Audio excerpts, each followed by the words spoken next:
نحمده ونصلي على رسوله الكريم اما بعد فقد قال الله تبارك وتعالى كما ورد في سورة النبأ اعوذ بالله من الشيطان الرجيم بسم الله الرحمن الرحيم ان يوم الفصل كان ميقاتا يوم ينفخ في الصور فتأتون افواجا وفتحت السماء فكانت أبوابا وسيرت الجبال فكانت سرابا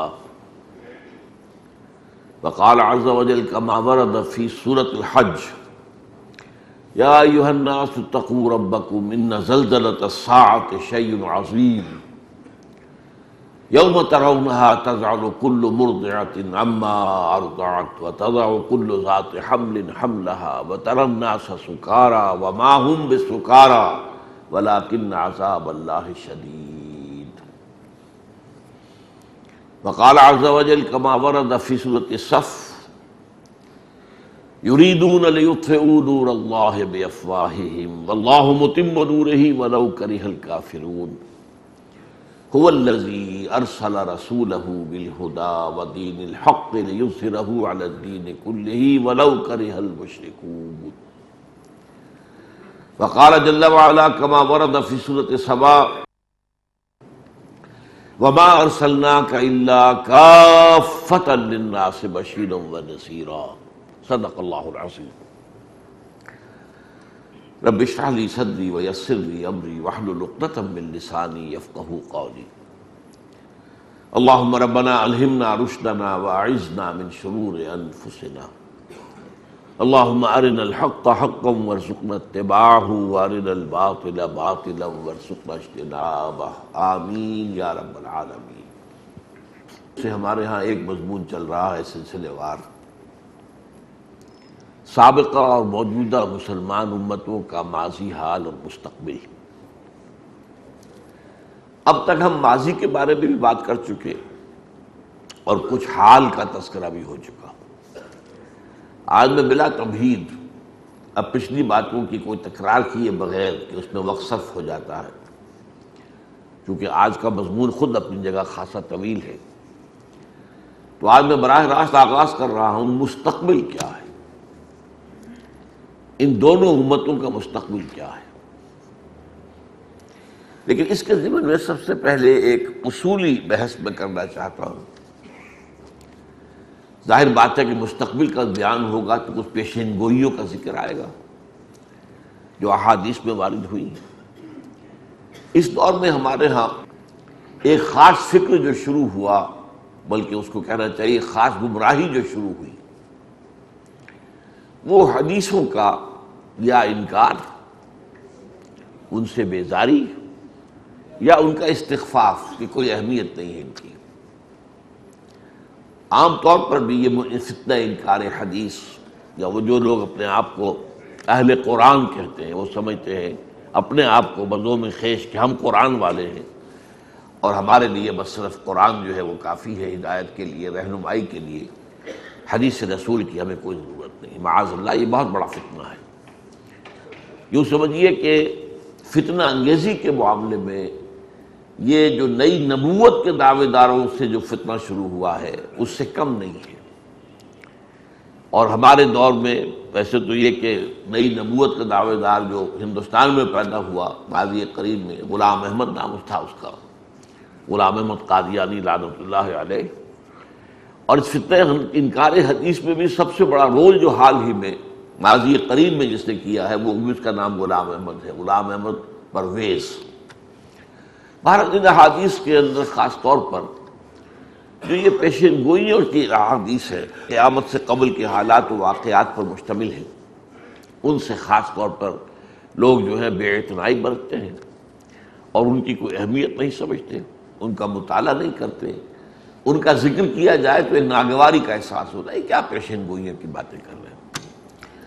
تو اس زمین میں آپ کو بتانا چاہتا ہوں کہ نبوت تو نام ہی پیشین گوئی کا ہے۔ نبوت نبا سے بنا ہے، نبا کہتے ہیں خبر دینے والا، نبی نبا سے بنا ہے، جسے ہم نبی کہہ دیتے ہیں، نبی ان ہے یہ اصل میں باب فعیل کے وزن پر، علیم خبیر نبی ان، تو نبی نبا دینے والا، خبر دینے والا۔ تو در حقیقت اس سے جو طبیعت کے اندر خام خواہ کا ایک جو بودھ پیدا ہو گیا ہے، وہ بھی میرے نزدیک ایک بہت بڑی محرومی ہے۔ یعنی اپنی جگہ فتنہ ہے، لیکن اس فتنے سے جو متاثر ہو گئے وہ گویا کہ بہت بڑی محرومی کا شکار ہو گئے۔ اب میں آپ سے عرض کرتا ہوں کہ قرآن مجید میں سب سے بڑی پیشن گوئی جو کی گئی ہے، جو بار بار بار بار بار بار بار بار بار بار یہاں تک کہ شاید ہی کوئی حصہ قرآن کا کوئی صفحہ اس سے خالی ہو، وہ پیشن گوئی کیا ہے؟ وقوع قیامت۔ یہ بھی تو مستقبل کی خبر ہے نا، کس نے دیکھا ہے؟ یہ بھی تو خبر ہے، خبر دی جا رہی ہے، اور اس میں بھی آپ کو معلوم ہے کہ دو حصوں کے اندر ہے وہ معاملہ۔ عام طور پر ہم قیامت کا لفظ جو ہے وہ صرف ایک لفظ جامع کی حیثیت سے استعمال کرتے ہیں۔ قرآن کی اصطلاح میں دو الفاظ دو ہیں، الساعہ، ایک وہ الساعہ ہے، ان زلزلۃ الساعۃ شیء عظیم، جس کو کہیں جاتا القارعہ، القارعہ ما القارعہ وما ادراک ما القارعہ یوم تکون الناس کالفراش المبثوث وتکون الجبال کالعہن المنفوش، وہ القارعہ۔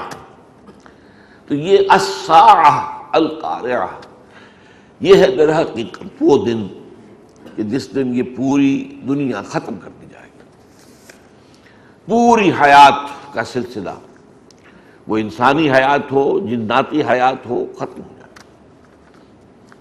یہ اس کے لیے بہت بڑا زلزلہ آئے گا، پہاڑ جو ہیں وہ روئی کے گالوں کے مانند چلیں گے، بھربھری ریت بن جائیں گے، پوری زمین ہموار کر دی جائے گی، اس کو کھینچ کر اذا الارض مدت، اس کو کھینچا جائے گا۔ جیسے ربڑ کی گیند کو آپ کھینچیں گے تو پھر وہ چپٹی ہوتی جائے گی نا، اگر آپ کے پاس وہ اتنی قوت ہے کہ آپ اسے کھینچ سکیں تو پھر چپٹی ہو جائے گی، وہ جو بیچ میں سے ابھار ہے وہ ختم ہو جائے گا، تو زمین کھینچی جائے گی، اذا الارض مدت، چپٹی ہو جائے گی، قاعا صفصفا، یہ بالکل ایک ایسے چٹیل میدان کے مانند ہو جائے گی، لا تری فیہا عوجا ولا امتا، نہ اس میں کوئی ٹیڑھ نظر آئے گا، نہ کوئی کونا نظر آئے گا۔ کونا تو کیسے، کوئی اونچی شے ہو تو اس کا کونا بنے گا نا، کوئی پہاڑ ہو تو آپ اس کے ایک کونے سے گزریں گے، سب چٹیل میدان، پوری زمین۔ اذا دکت الارض دکا دکا وجاء ربک والملک صفا صفا، یہ ہے ایک بہت بڑی خبر۔ اب یہ کہ اب سے کچھ عرصے پہلے جہاں سے ہمارے ہاں ان فتنوں نے جنم لیا ہے، یہ دور کب ہے؟ جب انگریز یہاں آیا۔ انگریز آیا، اس نے ہمیں فتح کیا، تو مفتوح قوم میں فاتح قوم کی محرومیت ہوتی ہے، وہ سیدھی سی بات ہے۔ ہم مفتوح تھے، ہم وہ فاتح تھے، تو ہمارے اندر محرومیت تھی۔ پھر اس کے ساتھ سائنس چلی آ رہی ہے، جو ہمارے لیے بالکل نئی شے تھی، ہندوستان کے لوگوں کے لیے۔ تو گویا کہ سائنس کو سمجھا گیا کہ یہ تو بالکل قطعی ہے، حتمی ہے، اور وہ دور تھا سائنس کا بھی، جو لوگ ذرا جانتے ہیں اس چیز کو، اسے نیوٹن کا ایرا کہا جاتا، نیوٹونین فزکس۔ اس کے بعد اس میں بہت تبدیلی آ چکی، اب آئنسٹائن کا دور ہے، زمین و آسمان کا فرق واقع ہو چکا ہے اس دور کے مسلمات میں اور آج کے مسلمات میں۔ اس وقت ایک مسلمہ یہ تھا، میٹر از انڈسٹرکٹیبل، مادہ ختم ہو ہی نہیں سکتا، مادہ ابدی ہے، تو اس اعتبار سے قیامت کا تصور آتا ہی نہیں تھا۔ گویا کہ لوگوں نے یہ سمجھا ہوا تھا کہ یہ دنیا تو چلتی رہے گی، نہ اس کی کوئی ابتدا ہے نہ انتہا ہے، یہ چلی آ رہی ہے ہمیشہ سے اور چلی رہے، چلتی جائے گی ہمیشہ، یہ تصور تھا اس کا۔ آج کی سائنس یہ بتا رہی نہیں، اس کی ایک بگننگ ہوئی ہے ایک خاص موقع پر، بگ بینگ۔ یہ بگ بینگ تھیوری جو ہے یہ آج پوری دنیا کے اندر، فزکس کی دنیا میں مقبول ہے کہ یہ ایک دھماکے سے کائنات کا آغاز ہوا اور ایک نقطے سے آغاز ہوا ہے۔ جیسے پھل جھڑی جو ہے وہ آپ کو معلوم ہے وہ پھیلتی جاتی ہے، ایسے ہی اس نقطے سے یہ پھر اسپائرل انداز کے اندر پھیلتی ہوئی بڑھتی جا رہی، ابھی تک بڑھتی جا رہی ہے، ابھی تک بڑھتی جا رہی ہے۔ یہ سیارے اور یہ کہکشائیں جو ایک دوسرے سے بھاگ رہی ہیں بڑی تیزی کے ساتھ، ان کے درمیان فاصلے بڑھتے چلے جا رہے ہیں، لیکن آج گویا کہ یہ بات مان لی گئی کہ ایک وقت میں اس کائنات کا آغاز ہوا، یہ ہمیشہ سے نہیں ہے۔ اس طرح یہ بھی بات مانی جا رہی ہے ایک وقت میں یہ ختم بھی ہو جائے گی، اور ہوگی کیسے؟ یہی جو اسپائرل موومنٹ ہے جو بڑھتی جا رہی ہے، یہی ریورس ہو جائے گی اور یہ پھر ایک نقطے پر آ جائے گی، جیسے کہ بلیک ہولز کے نام سے کائنات میں بہت سے ایسی جگہیں ہیں، معلوم ہوتا ہے کہ بڑی گیلیکسی ختم ہو گئی تھی اور اس میں اتنی قوت ہے کہ وہ جو چیز اس کے قریب آتی ہے اس کے اندر دھس جاتی ہے، ختم ہو جاتی ہے۔ تو بہرحال پہلی پیشن گوئی تو یہ ہے کہ وہ وقت آئے گا، یہ دنیا ختم ہو جائے گی، بہت بڑا ہلچل ہوگا، بہت بڑا زلزلہ ہوگا۔ یہ جو فرمایا گیا ان زلزلۃ الساعۃ شیء عظیم، بہت بڑا، یوم ترونھا تذہل کل مرضعۃ عما ارضعت، جس دن کہ تم دیکھو گے اس زلزلے کو، ہر حاملہ جو ہے اس کا حمل گر جائے گا، وتضع کل ذات حمل حملھا وتری الناس سکارا، اور دودھ پلانے والی جو ہے وہ اپنے جس کو دودھ پلاتی ہوگی بچے کو بھول جائے گی اسے، یعنی اس طرح نفسا نفسی نفسا نفسی کا معاملہ ہوگا۔ یہ ہے الساعہ۔ اس کے کچھ عرصے کے بعد پھر آئے گا القیامہ، جسے ہم قیامت کہہ دیتے ہیں۔ یہ پہلا حصہ القیامت میں نہیں ہے، قیامہ بنا ہے قیام سے کھڑے ہونا، یہ وہ وقت ہے جب کہ سب اپنی قبروں سے اٹھ کر کھڑے ہو جائیں گے اور اپنے رب کے حضور میں سامنے حاضر ہو جائیں گے۔ یہ قیامہ ہے، یوم القیامہ۔ اسی کا نام جو ہے یوم الفصل بھی ہے، اسی کا نام یوم الدین بھی ہے، جزا و سزا کے فیصلے ہوں گے۔ اسی کو ہم آپ کو سورہ فاتحہ میں پڑھتے ہیں، مالک یوم الدین، جزا و سزا کے دن کا مالک مطلق۔ اس وقت کوئی پکارنے والا پکارے گا لمن الملک اليوم، آج کس کے پاس اختیار ہے؟ اور سب کہیں گے للہ الواحد القہار، کسی کے پاس کوئی اختیار نہیں۔ یہ فرائض، یہ نماردہ، یہ بڑے بڑے لوگ جو اپنے آپ کو بہت طاقتور سمجھتے رہے، یہ سب کے سب معلوم ہوگا کہ کسی کے اندر کوئی جان نہیں، کوئی طاقت نہیں، سب بودے بالکل۔ تو یہ دن ہوگا، یہ ہے یوم القیامہ۔ پھر ہے یہ آخرہ، تو الساعہ، پھر القیامہ، پھر الآخرہ، آخرت کی زندگی، ابدی زندگی، ہمیشہ زندگی۔ کیا یہ پیشن گوئیاں نہیں ہیں؟ اسی پر تو اصل میں تہلکہ مچ گیا تھا۔ اما یتساءلون عن النبأ العظیم الذی هم فیہ مختلفون، یہ کیا لوگ ایک دوسرے سے سوال کر رہے ہیں، یہ محمد کیا کہہ رہا ہے صلی اللہ علیہ وسلم، یہ قیامت آنے والی ہے، اس طرح کا حالات ہو جائیں گے، پھر اس کے بعد اٹھا لیے جائیں گے۔ اما یتساءلون عن النبأ العظیم، اس بڑی خبر کے بارے میں گفتگو ہو رہی ہے، چہرے گوئی ہو رہی ہے، جس کی خبر دے رہے ہیں محمد الرسول اللہ صلی اللہ علیہ وسلم۔ الذی ہم فیہ مختلفون، اس میں وہ اختلاف کرنے کیسے ہو سکتا ہے، بڑا ناممکن ہے، یہ سب جو بھرے ہوئے ہوں گے سب دوبارہ کھڑے ہو جائیں گے، کیسے ہو؟ ہیہات لما توعدون، نہیں ہونے والی بات نہیں ہے، یہ نہیں ہو سکتا، یہ اختلاف ہے۔ بہرحال میں نے اس طرح ذکر کیا ہے کہ یہ ہے پیشین گوئیاں، اور یہ پیشین گوئیاں تو وہ ہے کہ جن پر ایمان اگر نہیں ہے تو آپ مومن ہے ہی نہیں، یہ تو اسلام کی بنیاد ہے۔ یوم آخرت پر ایمان ایمانیات میں شامل ہے۔ آمنت باللہ وملائکتہ وکتبہ ورسلہ والیوم الآخر والقدر خیرہ وشرہ من اللہ تعالی والبعث بعد الموت۔ ہم یوم آخرت میں اس کو جو ہے وہ سمو دیتے ہیں، لیکن جیسا کہ میں نے کہا کہ یہ الساعہ القاریہ یہ ایک ہے، اس کے کچھ عرصے کے بعد ہے فنفخ فیہ اخری، ایک دفعہ سور پھونکا جائے گا تو الساعہ ہوگا، کچھ عرصے کے بعد دوسری مرتبہ سور پھونکا جائے گا تو القیامہ ہو، فاذا هم قیام ینظرون، تو وہ اپنی قبروں سے نکل کر کھڑے ہوں گے، دیکھ رہے ہوں گے، اور پھر جمع کر لیے جائیں گے اللہ تعالیٰ کے حضور میں، اور اللہ فرمائے گا لقد جئتمونا کما خلقناکم اول مرہ، آ گئے ہو نا ہمارے پاس جیسے ہم نے پہلی مرتبہ تمہیں پیدا کیا۔ جب عالم ارواح میں ہم پیدا کیے گئے تھے، جسم نہیں تھے، ارواح آدم سے لے کر آخری انسان تک سب موجود تھی، اور اس وقت جو اللہ نے عہد دیا تھا الست بربکم قالوا بلا، کیا میں ہی تمہارا آقا نہیں ہوں، رب نہیں ہوں، مالک نہیں ہوں؟ سب نے کہا کیوں نہیں، بلا شہیدنا، ہم گواہ ہیں۔ تو یہ ہے وہ پیشن گوئی کہ جس کو مانے بغیر کوئی شخص مسلمان ہی نہیں ہے، وہ مومن ہی نہیں۔ البتہ اس سے پہلے کی ایک پیشن گوئی ہے، قیامت سے قبل پوری دنیا پر اللہ کا دین غالب ہو کر رہے گا، جیسے کہ حضور صلی اللہ علیہ وسلم کے دست مبارک سے جزیرہ نمائے عرب میں اللہ کا دین غالب ہو گیا۔ اللہ کا دین ہو گیا تھا، اللہ کا قانون، اللہ کی شریعت. وہ جو آسمانی ہدایت تھی، وہ جو حضور کے بارے میں فرمایا گیا هو الذی ارسل رسولہ بالہدی ودین الحق لیظہرہ علی الدین کلہ ولو کرہ المشرکون. یہ تو قرآن مجید میں 3 دفعہ بات آئی ہے. وہی اللہ جس نے بھیجا ہے اپنے رسول کو صلی اللہ علیہ وسلم الہدیٰ اور دین حق دے کر تاکہ غالب کرے ان سے پورے کے پورے نظام زندگی پر. یہ حضور کا مقصد بعثت ہے. اور یہ سورہ صف میں بھی آیا ہے، جیسا کہ ابھی میں نے آپ کو آیت سنائی. یہ سورہ توبہ میں بھی بعین ہی پوری کی پوری آیت یوں کی تو موجود ہے. سورہ فتح کے اندر بھی اس کا بڑا حصہ موجود ہے. وَلَوْ كَرِهَ الْمُشْرِكُونَ کے بجائے وہاں ہے وَكَفَىٰ بِاللَّهِ شَهِيدًا. باقی اصل آیت وہی ہے هُوَ الَّذِي أَرْسَلَ رَسُولَهُ بِالْهُدَىٰ وَدِينِ الْحَقِّ لِيُظْهِرَهُ عَلَى الدِّينِ كُلِّهِ. یہ بات جو ہے یہ بڑی انہونی سی نظر آتی ہے، جیسے ان لوگوں کو قیامت انہونی نظر آتی تھی.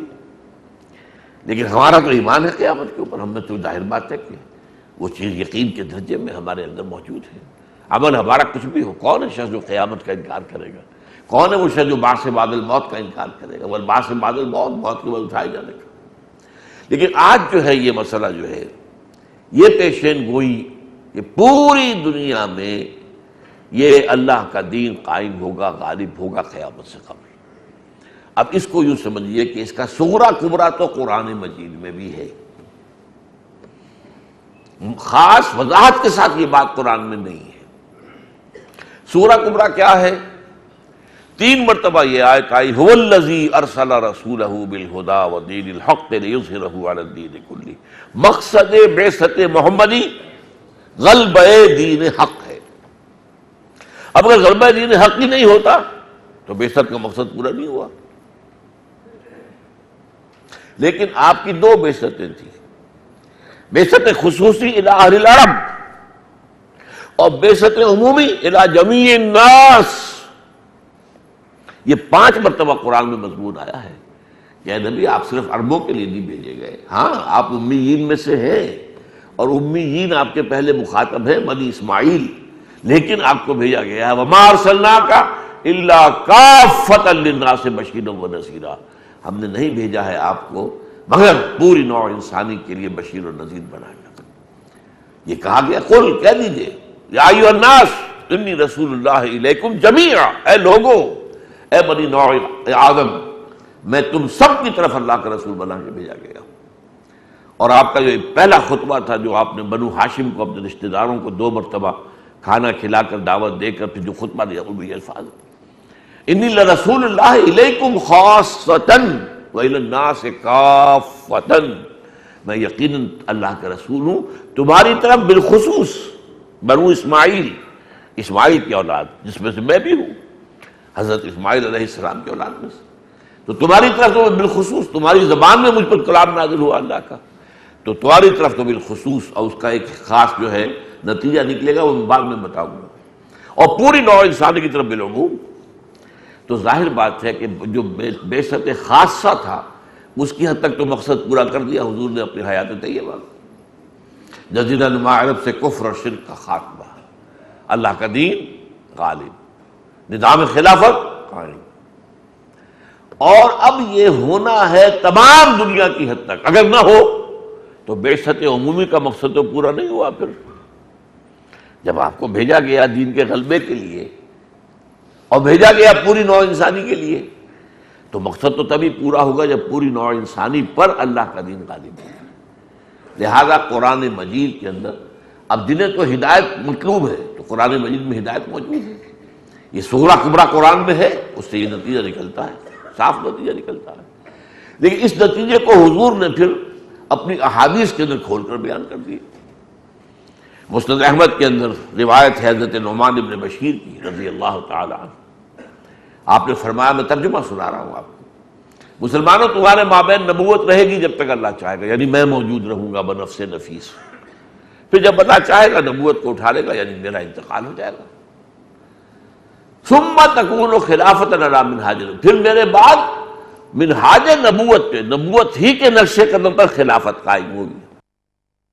وہ بھی اسی کو ہم خلافت راشدہ کہتے ہیں. وہ بھی رہے گی جب تک اللہ چاہے گا، پھر اللہ اسے بھی اٹھا لے گا. اس کے بعد پھر آئے گی ظالم ملوکیت، ملکن قاضن، عاضہ یعض کہتے ہیں ہاتھ سے کاٹنا، کاٹنے والی جو ہے ملوکیت. یہ بنو امیہ کا دور ہے، بنو عباس کا دور ہے. کیا کچھ ہوا ہے، حضرت حسین کے ساتھ کیا ہوا، ان کے ساتھیوں کے ساتھ کیا ہوا، واقعہ حرہ میں کیا ہوا، عبداللہ ابن زبیر کے ساتھ کیا ہوا رضی اللہ تعالیٰ عنہ اجمعین. یہ ظالم بادشاہ. ثم تکون ملکن جبریا، پھر ایک اور ملوکیت آئے گی، وہ ہوگی غلامی والی. یعنی جو کولونیل دور جس میں سے ہم گزر چکے ہیں، کہیں انگریز حاکم ہوگا، کہیں فرانسیسی حاکم ہوں گے، کہیں اطالوی حاکم ہوں گے، کہیں اسپینیڈز حاکم ہوں گے، کہیں پورچوگیز ہوں گے، کوئی کیا ہو، کہیں ڈچ ہوں گے. یہ ہوا کہ نہیں؟ ثم تکون خلافت علی منہاج، پھر پانچواں دور آئے گا اور وہ خلافت علی منہاج نبوت کا دور آئے گا. تو حضور کے دور حیات سے لے کر اور قیامت تک یہ 5 ادوار ہیں: دور نبوت، خلافت راشدہ، ظالم ملوکیت، غلامی والی ملوکیت، اور پھر خلافت علی منہاج نبوت دوبارہ. اچھا، اب یہ خلافت علی منہاج نبوت دوبارہ جو آئے گی وہ کتنے علاقے پر پھیلی ہوگی؟ یہ مسلم شریف میں روایت موجود ہے حضرت ثوبان رضی اللہ تعالیٰ عنہ سے. حضرت ثوبان بھی حضرت زید بن حارثہ کی طرح حضور کے غلام تھے جنہیں حضور نے آزاد کر دیا تھا. وہ فرماتے ہیں کہ حضور نے ارشاد فرمایا: ان اللہ زوالی الارض، اللہ نے میرے لیے ساری زمین کو لپیٹ دیا. فرائض تو مشارقہا و مغاربہا، تو میں نے سارے مشرق دیکھ لیے، سارے مغرب دیکھ لیے، زمین کا کونا کونا میں نے دیکھ لیا. وَإِنَّ أُمَّتِي سَيَبْلُغُ مُلْكُهَا مَا ذُوِيَ لِي مِنْهَا، سن رکھو میری امت کی حکومت ان تمام علاقوں پر قائم ہو کر رہے گی جو مجھے دکھا دیے گئے اس طور سے زمین کو لپیٹ. کسی شک و شبہ کی گنجائش ہے؟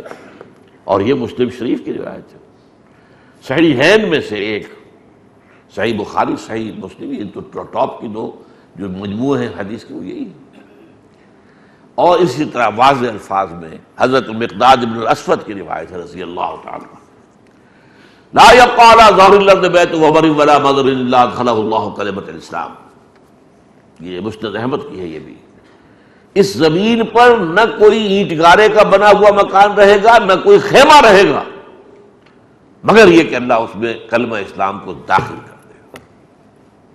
بعز عزیز و ذل ذلیل، یا تو ایک عزت والے کے اعزاز کے ساتھ اور یا کسی کمزور کی مجبوری کی بنا پر. یعنی یا تو جو خیمے والا گھر والا ہوگا ایمان لے آئے گا خود، تو اسلام اس کے گھر میں داخل ہوگا، خیمے میں داخل، اس کا بھی اعزاز ہوگا. وَلِلَّهِ الْعِزَّةُ وَلِرَسُولِهِ وَلِلْمُؤْمِنِينَ، اہل ایمان کے لیے بھی تو عزت ہے، اعزاز ہے. اور یا پھر وہ مغلوب ہو جائے گا اور اسے اسلام کی بالادستی تسلیم کرنی پڑے گی. ظاہر بات ہے اس کے گھر میں تو اسلام آ گیا، وہ محروم رہا. اس کا گھر تو دارالاسلام کے اندر شامل ہو گیا، اس میں تو جو ہے قانون تو اب اسلامی نافذ ہوگا، لیکن یہ کہ وہ خود محروم رہا. ان احادیث کی روح سے معلوم ہوتا ہے کہ یہ جو ہے غلبہ ہوگا پوری دنیا پر. یہ خبریں ہیں دی ہوئی محمد رسول اللہ، یہ پیشن گوئیاں ہیں دی ہوئی محمد رسول اللہ. اب اگر آپ کے نبوت پر ہمارا ایمان ہے تو ان باتوں کو ماننا اور تسلیم کرنا لازم ہے. میں سمجھتا ہوں کہ اس حد تک تو شک کرنا جو ہے وہ نبوت میں شک کرنے کے معلوم ہو جائے. البتہ ایک بات اور عرض کر دوں، ایک اور دور ہے ان دونوں ادوار کے درمیان. میں نے پہلا دور کیا گنا تھا؟ الساعہ، القیامہ، الآخرہ، ان کو میں نے ایک کر دیا. اور دوسرا پورے کرۂ ارضی پر اللہ کے دین کا غلبہ. ان کے درمیان بھی ایک وقت آئے گا کہ جب دوبارہ دینی اور ایمانی اور اخلاقی اعتبار سے زوال آ جائے گا. ایک دفعہ وہ اپنے زینت کو پہنچ جائے گا، معاملہ انتہا کو، عروج کو. پوری دنیا پر، پوری دنیا جگمگا اٹھے گی اللہ کے نور سے، جس کو علامہ اقبال نے بھی کہا ہے کہ یہ چمن معمور ہوگا نغمہ توحید سے، شب گریزہ ہوگی آخر جلوہ خورشید سے. جیسے روزانہ صبح سورج طلوع ہوتا ہے تو رات بھاگ جاتی ہے، اسی طرح یہ توحید کا نغمہ جو ہے پوری دنیا کے اندر گونجے گا، اور یہ کہ پورا چمن جو ہے یہ عالم ارضی اس کے ساتھ منور ہو جائے گا. یہ چمن معمور ہوگا نغمہ توحید سے، یہ ہونا ہے. درمیان میں یہ ہے کہ پھر زوال آئے گا اور اس کے بعد ایک ایسی ہوا چلے گی جس کے دل میں ذرا بھی ایمان ہوگا اس کو اللہ تعالیٰ ایک بڑی پرسکون موت دے دے گا۔ اہل ایمان کو زلزلۃ الساعہ بتا لیا جائے گا، وہ جو ایک زلزلہ آنے والا ہے، جو پرہیبت ہے، اس کی جو ہولناکیاں ہیں، جن کا نقشہ کھینچا گیا ہے، اس سے اہل ایمان کو اللہ بچا لے گا۔ اس سے پہلے ہی ان کی روح سلب کر لے گا، ایک ہوا چلے گی جس کے نتیجے میں تمام اہل ایمان جو ہے ان پر ایک پرسکون موت طاری ہو جائے گی۔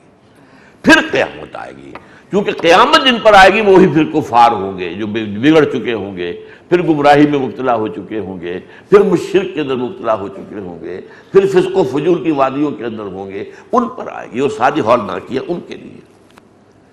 اب آئیے نمبر 3، یہ جو خلافت راشدہ دنیا میں دوبارہ قائم ہو جائے گی، یہ میں آپ سے عرض کر رہا ہوں کہ انہونی سی بات نظر آتی بحالات موجودہ۔ آپ کو یاد ہوگا یہ وہ سورہ واقعہ کی آیات آپ کو سنائی تھی، وَلَقَدْ عَلِمْتُمُ النَّشْأَةَ الْأُولَىٰ فَلَوْلَا تَذَكَّرُونَ۔ یہ اسلام کی نشأت اولیٰ جو ہوئی تھی وہ تمہاری تاریخ یاد ہے؟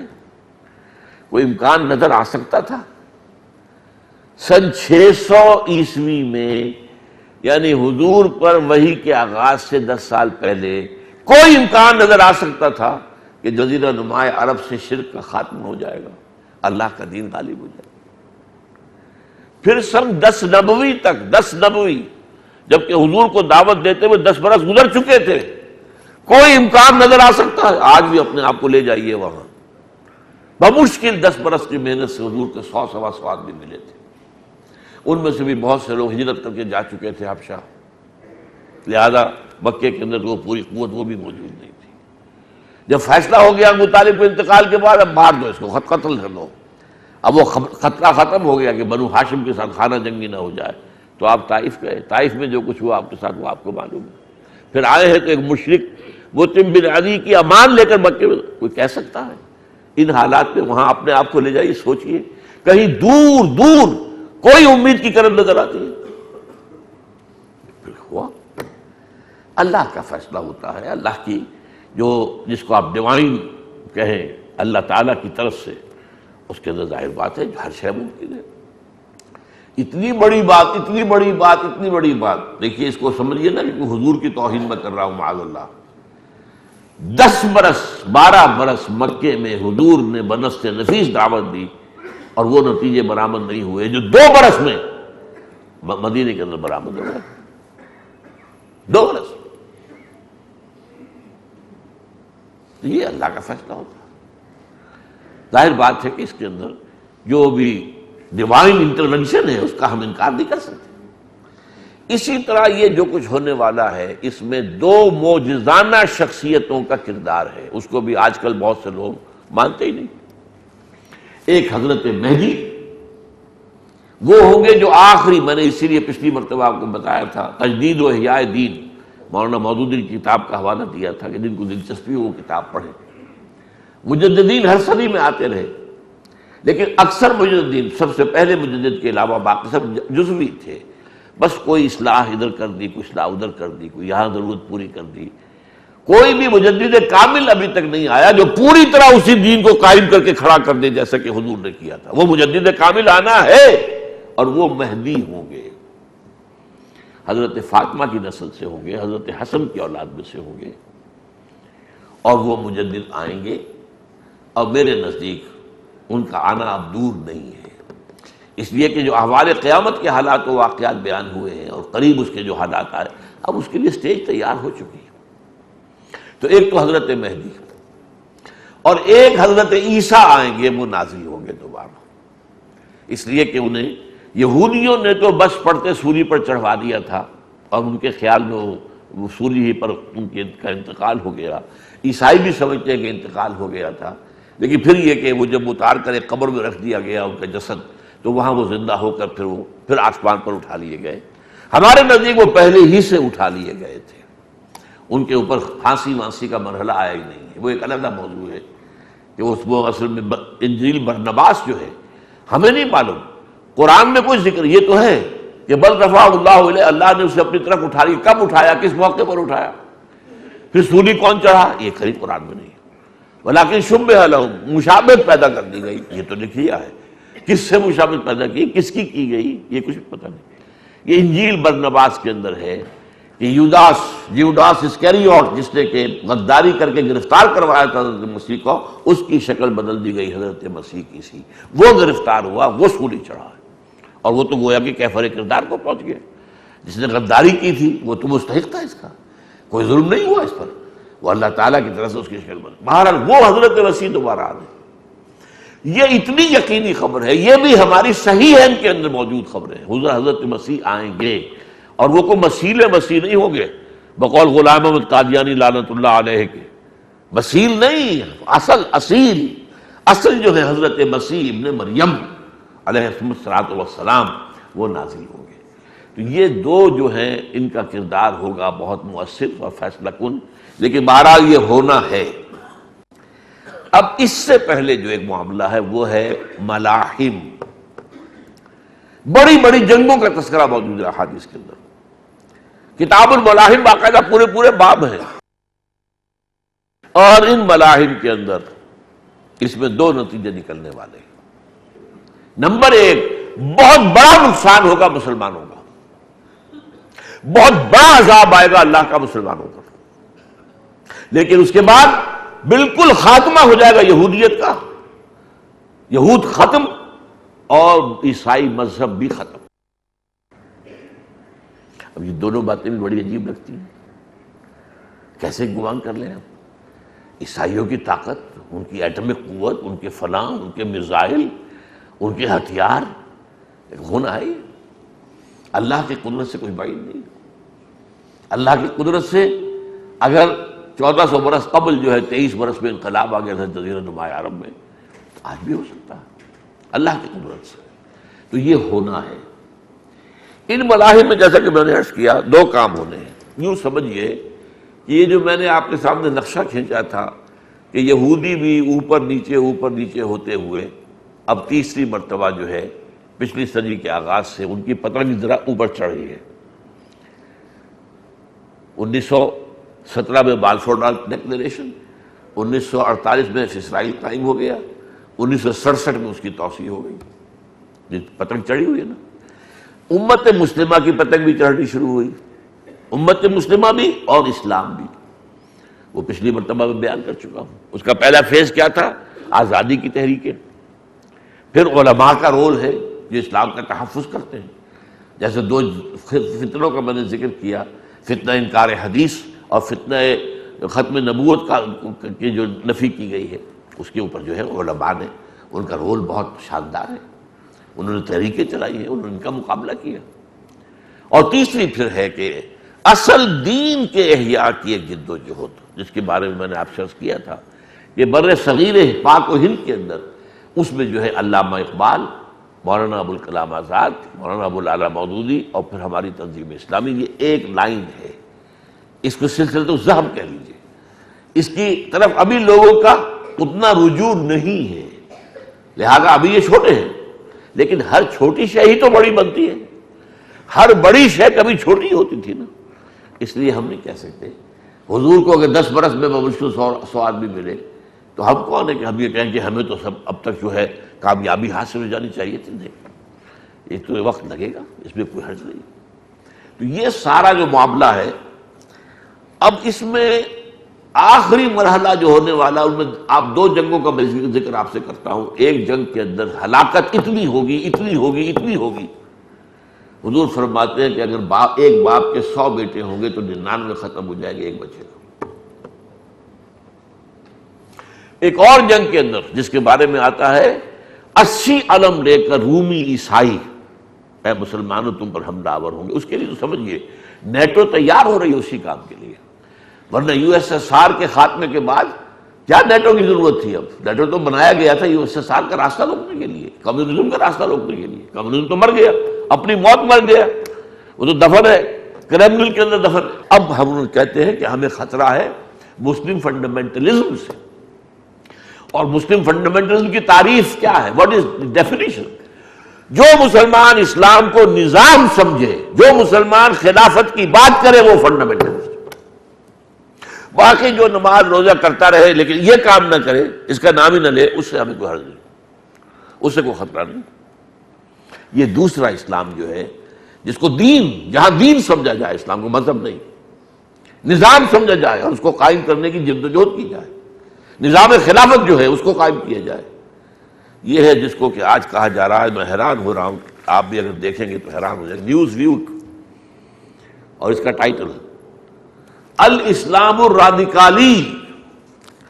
نیوز ویک میں عربی ریڈیکل اسلام، اس کو یہ ریڈیکل اسلام کہتے ہیں، راڈیکالی یہ اصل میں انگریزی کو جو عربی کے اندر ریڈیکل کو رادیکالی۔ الاسلام الرادیکالی حقیقت من حقائق الحیات، یہ تو زندگی کی حقیقتوں میں سے ایک حقیقت ہے، ماننا پڑے گا ہے، اب آپ نفی نہیں کر سکتے۔ اس میں جو مضمون اس موضوع پر آیا فرید زکریا کا، یہ جو ہے بڑے اہم مضمون نگاروں میں سے ہے اس نیوز ویک کا۔ فرید زکریا مسلمان ہے اور ایک بمبئی کے امام مسجد کا بیٹا ہے۔ جیسے ڈاکٹر فضل الرحمان ہوتے تھے بہت بڑے فلسفی، اور یہ بھی مولانا شہاب الدین یہاں ہوتے تھے خطیب، یہ جو چبڑجی کے پاس، چبڑجی پارک کے اندر جامع مسجد، اس کے خطیب ان کا بیٹا تھا۔ یہ مغرب میں گئے، مغربی رنگ چڑھ گیا جیسے ان پر چڑھ گیا تھا، چنانچہ میں نے سنا تھا کہ مولانا شہاب الدین صاحب نے تو آخ کر دیا تھا اسے، اس لیے کہ وہ فتنہ انکار حدیث میں بہت شدت کے ساتھ مبتلا ہو گیا تھا۔ اصل میں بھی جو مسلمان گیا ہے یورپ میں جا کر اس نے اور امریکہ میں جا کر اگر اسلامک سٹڈیز پڑھی ہیں، بھائی اسلامک سٹڈیز پڑھنی ہے تو علماء سے پڑھو نا، تم وہاں جا کر پڑھو، وہاں اسلامک سٹڈیز پڑھانے والے یہودی ہیں، یہودی۔ امریکہ میں میکگل یونیورسٹی جہاں سے کہ فضل الرحمان نے کیا تھا پی ایچ ڈی، یہودی کا شاگرد، اور ان سب کا اصل حملہ جو ہے وہ حدیث پر ہے۔ حدیث سے توڑ دو قرآن کو، پھر جو چاہو قرآن جو ہے پھر جدھر چاہو اس کو لے جاؤ، جدھر چاہو، جیسے موم کی ناک ہو موڑ دو جدھر۔ اگر حدیث سے رشتہ منقطع ہو جائے تو پھر آپ اسلام کو جو چاہے کر لیں، اسلام کے شاعر کا انکار کر دیں، سب کچھ کر دیں، آپ کا اختیار ہے۔ تو جس طریقے سے وہ اس زمانے میں اور اس قدر مشہور ہو گئے تھے ڈاکٹر فضل الرحمان کہ انہیں بار بار بلایا جاتا تھا وائٹ ہاؤس میں مسلمانوں سے متعلق مسائل جو ہے ان کے بارے میں مشورہ لینے کے لیے۔ دو آدمی تھے صرف اس وقت، ڈاکٹر فضل الرحمان پاکستانی اور ڈاکٹر حسین نصر ایرانی، یہ سمجھے جاتے ہیں ٹاپ موسٹ جو ہے اسکالرز اسلام پر امریکہ میں۔ تو اسی طرح میں نے کہا کہ فرید زکریا یہ ہے جس کا یہ مضمون ہے کہ یہ اب تمہیں ماننا پڑے گا، تم نفی کر دو، نفی کرنے سے نفی نہیں ہو جائے، اس لیے حقیقت من حقائق الحیات۔ اب یہ radical Islam is a reality among the realities of life, you have to acknowledge کہ یہ ریڈیکل اسلام اس سامنے ہے۔ اگرچہ فرید زکریا بھی پورے طور پر اسے سمجھا نہیں ہے ابھی، وہ یہ کہہ رہا ہے کہ try to live with it, ظاہر بات ہے ریڈیکل اسلام ان کے ساتھ نہیں برداشت نہیں کرے گا ریڈیکل اسلام، وہ تو چاہتا ٹوٹل نظام اللہ کا ہو، یہ نہیں کہ کوئی تھوڑا موڑا سا ادھر سا پیچ ورک کر دیا جائے، ادھر سے جوڑ دیا، نہیں، ٹوٹل اسلام۔ اسلام مکمل نظام حیات ہے، وہ کسی کی پیچ ورک کو قبول نہیں کرتا۔ تو یہ جذبہ جو ہے، یہ جذبہ مسلمانوں کے اندر ہے، وہ تو میں آپ کو پہلے بھی بتا چکا ہوں کہ جس طرح ابلیس کی مجلس شورا نامی مضمون میں اقبال نے کہا ہے کہ ابلیس کہتا ہے کہ ہے اگر کوئی خطر مجھ کو تو اس امت سے ہے، اس کی خاکستر میں ہے اب تک شرار آرزو، خاکستر میں ہے، چھپا ہوا ہے، جیسے ایک انگارہ ہوتا ہے اندر تو وہ دہک رہا ہے، اوپر اس کے راکھ آ گئی ہے، تو نظر تو نہیں آ رہا، وہ ریڈیکل اسلام نظر نہیں آ رہا تھا۔ پورے عالم اسلام نے مذہب اسلام کے اوپر قناعت کر دی تھی، ٹھیک ہے بھائی انگریز ہے، انگریز کا قانون ہے، انگریز کی حکومت ہے، ہم اپنے نماز روزہ تو کر رہے ہیں نا، چلو کافی۔ اسی لیے ایک بہت بڑے عالم دین نے کہا تھا، میں ان کا نام نہیں لینا چاہتا، خام توہین ذاتی ہو جائے گی، انہوں نے کہا تھا کہ ہمیں کوئی ایسا کام نہیں کرنا چاہیے جو ہمارے حکمرانوں کے لیے موجب تشویش ہو، انگریزوں کے لیے، اس لیے کہ انہوں نے ہمیں مذہبی آزادی دے رکھی ہے، ہمارے نماز پڑھنے پر پابندی نہیں، مسجدیں بنانے پر پابندی نہیں، روزے پر پابندی نہیں، حج پر پابندی نہیں، یہ سب شراب پینے پر ہمیں مجبور نہیں کیا جاتا، یہ دوسری بات ہے، شراب خانے کھول رکھے انہوں نے ہمیں زنا پر مجبور تو نہیں کیا جاتا، یہ دوسری بات ہے کہ زنا کے لائسنس وہ دیتے ہیں، تو یہ ہے بہرحال۔ تو اس پر علامہ اقبال نے پھپتی چسکی، جو میں نے کہا تھا دین کے تصور کا مجدد اقبال ہے، ملا کو جو ہے ہند میں سجدے کی اجازت، نادا یہ سمجھتا ہے کہ اسلام ہے آزاد، یہ نماز روزے کی آزادی سے اسلام آزاد ہو گیا؟ اسلام تو محکوم ہے، کہاں ہے اس کا نظام؟ یہ پورا بینکنگ کا نظام چھایا ہوا ہے جس پر کہ اللہ اور اس کے رسول کی طرف سے اعلان جنگ ہے، تم اس کے سمجھتے اسلام ہے؟ تو وہ اسلام جو ہے ریڈیکل اسلام، وہ کسی دوسرے کے ساتھ جو ہے کوئی مفاہمت نہیں کر سکتا۔ جو کفر اور اسلام کے درمیان کوئی مفاہمت کا سوال ہی پیدا نہیں ہوتا۔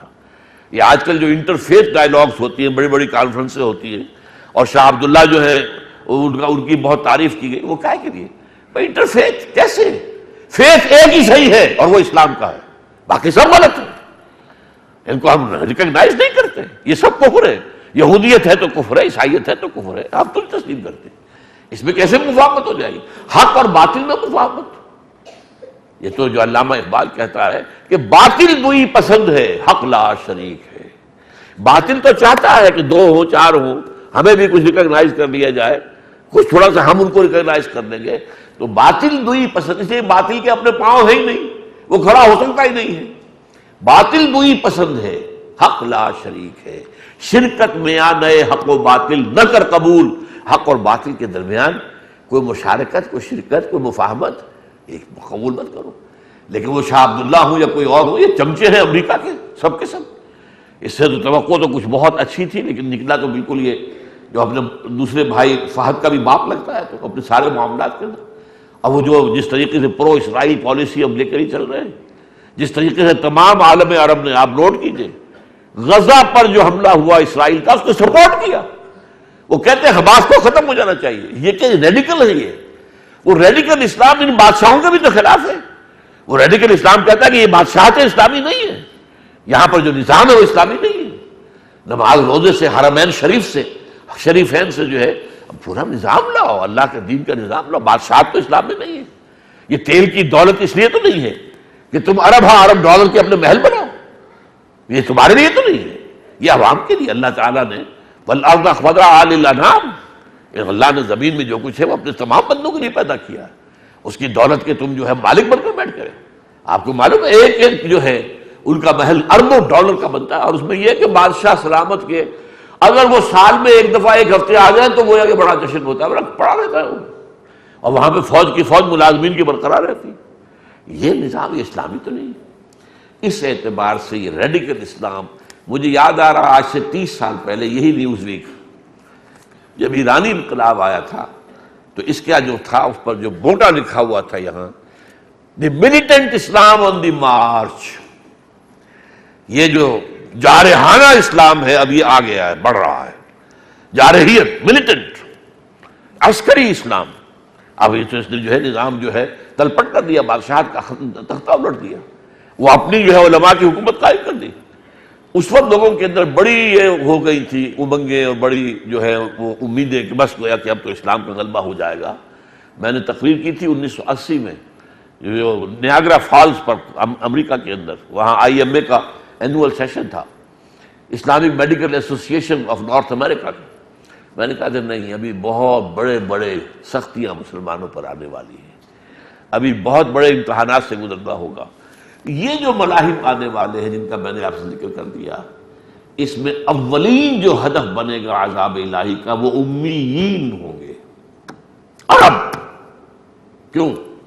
پہلے میں اشارہ کر چکا ہوں، انہیں اللہ نے خاص مقام دیا، ان میں سے تھے عرب، تھے محمد صلی اللہ علیہ وسلم، محمد عربی، ہاشمی تھے کہ نہیں تھے، قرشی تھے کہ نہیں، اور ان کی زبان میں اللہ کا کلام موجود ہے۔ پھر بھی اگر انہوں نے اسے اپنا امام نہیں بنایا تو ان سے بڑا مجرم کوئی ہے؟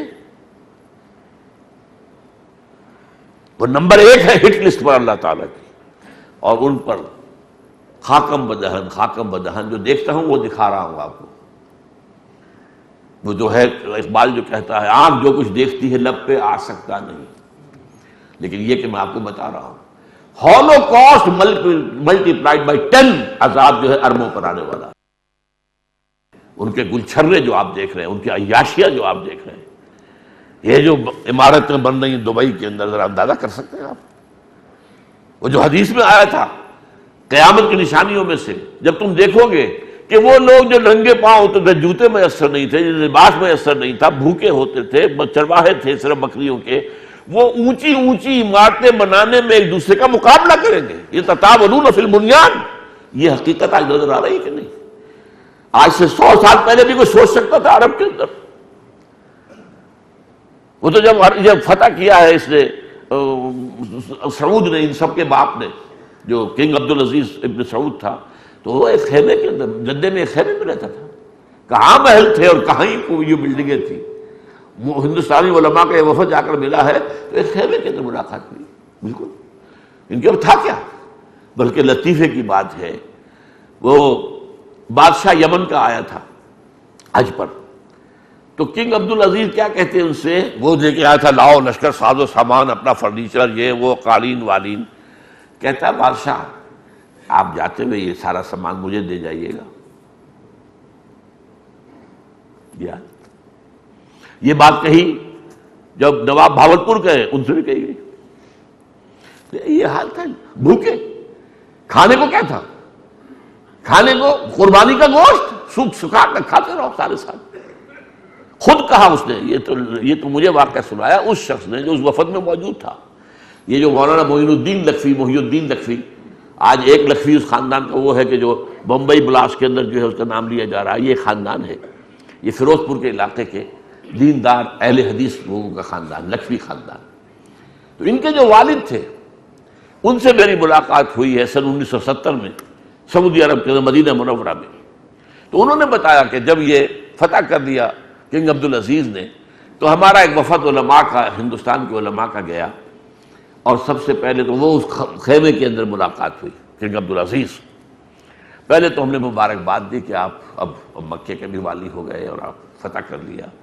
تو بہت ہی عاجزی ان کی ساری، ہم تو بڑے حقیر لوگ ہیں، ہم تو الفاظ نوٹ کر، ہم اونٹوں کا پیشاب پینے والی قوم.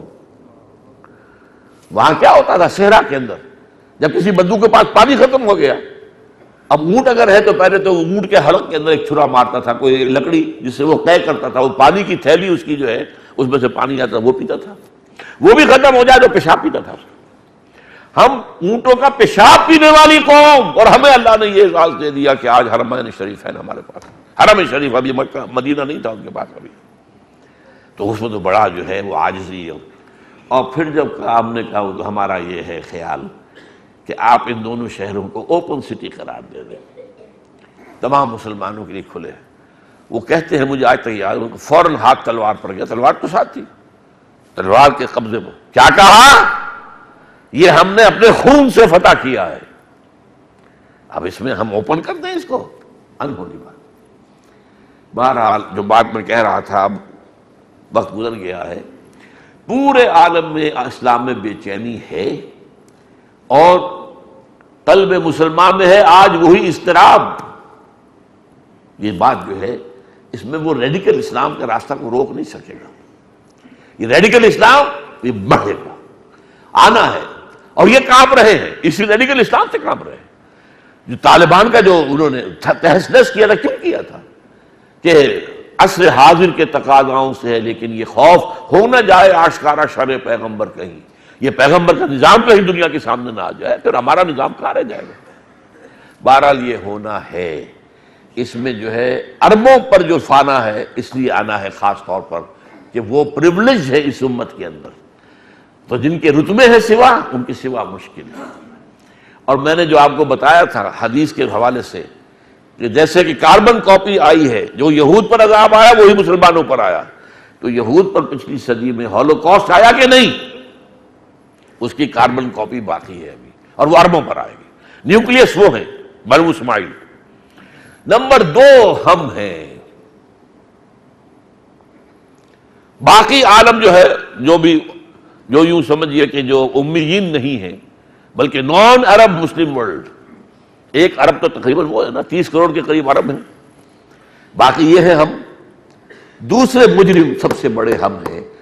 ہم نے ایک ملک لیا، اللہ سے دعائیں مانگ کر، اللہ انگریز اور ہندو کی غلامی سے نجات، جب تیرا دین کا بول بالا کرے. وعدہ خلافی کی. آج یہ کیوں انتشار ہے، کیوں خلفشار ہے، کیوں اخلاق کا دیوالہ نکل گیا ہے، کیوں ہمارا مالی دیوالہ نکلا ہوا ہے؟ یہ کیا ہے؟ آج بھی خطرہ، ہر وقت خطرہ، ہر ایک کو خطرہ ہے، پتہ نہیں کیا ہونے والا ہے، کیا ہو جائے گا۔ ہمیں جوڑنے والی شے تو اسلام کے سوا کوئی ہے ہی نہیں، وہ اسلام تو ہم نے یہاں پہ نافذ کیا ہی نہیں۔ وہ اسلام ریڈیکل اسلام نہیں آیا، مذہب اسلام تو ہے، پھیل رہا ہے، وہ اسلام نظام والا اسلام، دین والا اسلام، وہ نظام جس میں اسلام کے اصول حریت و اخوت و مساوات کی جھلک دنیا کو نظر آئے، یہ ہے اسلام، وہ ہم نے نہیں کیا۔ نمبر 2 ہم مستحق ہیں، اللہ تعالی ہمیں مہلت دے دے تو اس کا کرم ہے، ورنہ مستحق ہم بھی ہو چکے ہیں صاحب۔ اللہ نے 60 سال سے زیادہ مہلت دے دی، 24 سال ہو گئے تھے تو اللہ نے پہلا کوڑا مارا تھا کہ شاید جاگ جائیں۔ وَلَنُذِيقَنَّهُم مِّنَ الْعَذَابِ الْأَدْنَىٰ دُونَ الْعَذَابِ الْأَكْبَرِ لَعَلَّهُمْ يَرْجِعُونَ، جو ہماری بدترین شکست ہوئی تھی، افعال اور ڈھاکہ ہوا تھا، 93,000 ہمارے قیدی اس ہندو کی قید میں گئے تھے جن پر ہم نے حکومت کی تھی، کہیں 800 برس، کہیں 1000 برس، کہیں 600 برس۔ وہ سب ہو سکتا ہے کہ اور اس سے بڑا عذاب اکبر یہاں بھی آ جائے، واللہ عالم، میں کہہ نہیں سکتا، لیکن یہ کہ یہ ہے آنے والے دور کی ایک تصویر۔ عربوں کے بارے میں حضور کی حدیث موجود ہے، اور وہ ہے ویل للعرب من شر قد اقترب، عربوں کے لیے ہلاکت ہے اس شر سے جو قریب آ گیا ہے۔ یہ قریبی کی بات ہے، کیا ہے؟ آپ سمجھیں 1200 سال، 1400 سال، اللہ کی جو ہے وہ تقویم میں تو ایک دن، 1.5 دن بنتا ہے، 1.25 دن بنتا ہے، اللہ نے 1000 برس کا ایک دن ہے۔ البتہ یہ کہ اس کے بعد جو کچھ ہونا ہے آخر میں اس پورے معاملے کا ملاحم کا نتیجہ کیا نکلے گا؟ حضرت مہدی کے ذریعے، حضرت عیسیٰ کے ذریعے یہودی ایک ایک ختم ہو جائے گا۔ یہ کیسے ہوگا؟ How will the table be turned, میں نہیں کہہ سکتا، میں نہیں کہہ سکتا، اللہ تعالیٰ کا فیصلہ، حضور کی دی ہوئی خبر ہے، ایک ایک یہودی قتل ہو جائے گا، کیونکہ وہ مستحق تو ہے، انہوں نے حضرت مسیح کا انکار کیا، حضور کا انکار کیا، مستحق ہیں لہذا، لیکن ان کی سزا ابھی اللہ تعالیٰ نے ڈیفر کر دی تھی۔ حضرت مسیح کو اٹھا لیا، وہی مسیح آئیں گے، انہی کے ہاتھوں ان کا لیڈر دجال قتل ہوگا، اور پھر یہ کہ ایک ایک یہودی ختم ہو جائے گا، اور عیسائی مذہب کو ختم کر دیں گے حضرت عیسیٰ یہ کہہ کر میں تو کبھی سولی چڑھائی نہیں، تم یہ کیا سولی لیے پھرتے ہو؟ اب میں نے تو سور کو حلال قرار نہیں دیا تھا، تم نے کیسے حلال کر لیا ہے؟ عیسائی رہیں گے، عیسائیت ختم ہو جائے گی، اسلام اور عیسائیت ایک ہو جائیں گے۔ وہ تو اللہ کے، اب جو حضرت عیسیٰ آئیں گے وہ حضور کی امتی کی حیثیت سے آئیں گے، لہذا وہ نماز بھی پڑھیں گے حضرت مہدی کی امامت کے اندر۔ تو یہ ہے آنے والا دور، آنے والے حالات۔ اب اس میں ظاہر بات ہے، جیسا کہ میں نے عرض کیا، بہت سی چیزیں ہیں جو ناقابل قیاس ہیں اس وقت، اسی لیے میں نے شروع میں آپ کو وہ تمہید باندھ دی تھی کہ اور کتنی چیزیں ہیں۔ یہ ایک گندے پانی کی بوند سے انسان کا پیدا ہو جانا کوئی ہونے والی بات ہے نا؟ اللہ تعالیٰ کا جو نظام ہے، اللہ کی قدرت ہے۔ حضور کے دستے مبارک سے ایک انقلاب برپا ہو جانا 23 برس کے اندر، کیسے ہے؟ کوئی ہونے والی بات ہے؟ ہو گیا، یہ ہونا ہے، کیسے ہوگا یہ میں نہیں جانتا، ہوگا یہ میں جانتا ہوں۔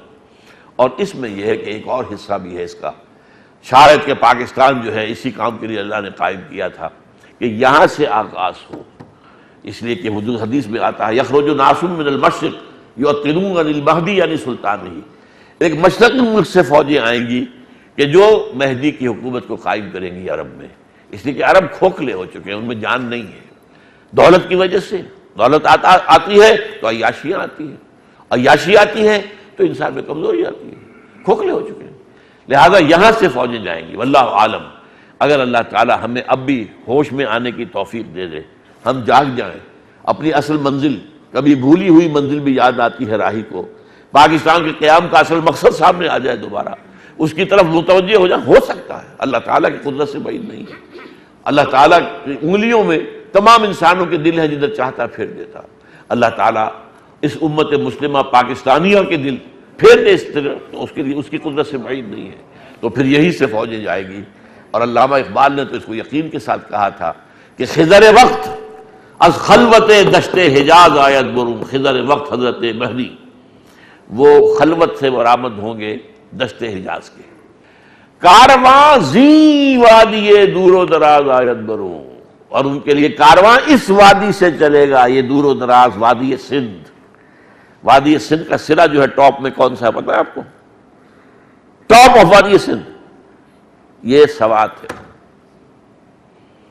یہ دو پہاڑوں کے سلسلے نکلتے ہیں جو سطح مرتفع پامیر کی ہے، وہاں سے کوہ ہمالیہ چلا جنوب مشرق کی طرف، کوہ ہندو کش چلا جنوب مغرب کی طرف، درمیان میں ایک ٹرائنگل بنتی ہے۔